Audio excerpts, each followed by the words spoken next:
Hi guys! Welcome po sa aking YouTube channel. Yes, it's me, Miss Izzy. Ayan, so I hope you're always standby sa lahat po ng mga nakasubscribe po sa aking channel. But if hindi ka po nakasubscribe, please do like, share, and subscribe. And please do hit the notification bell para lagi ka na rin pang updated sa aking channel. So for this video vlog, ayan, so wala namang sense but for me, it has sense. Ayun, wala kasi akong mga vlog today. But, yun.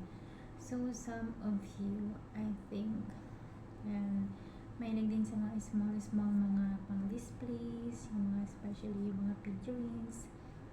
Ayan, so, ako mahilig din ako sa mga ganyan. Especially, if may mga sarili ka ng house, may sarili na kayong bahay, gustong-gusto nyo mabili ng mga different types of na pwedeng i-display sa ating bahay. Isn't it? So, for me, ayan, ganun kasi talaga ako mahilig sa mga iba't ibang mga figurines. So, ngayon, ang share ko sa inyo is yung nabili ko sa online na napaka-cute. Ayan, so, standby lang kayo dyan, guys. Ayan, so, hindi naman siya ganun ka-expensive actually.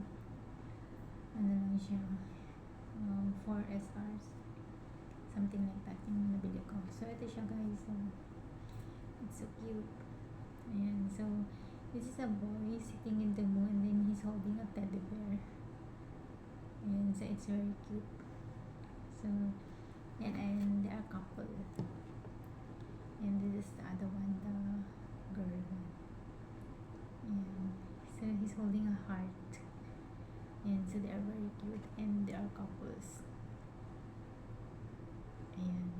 So, they are super cute.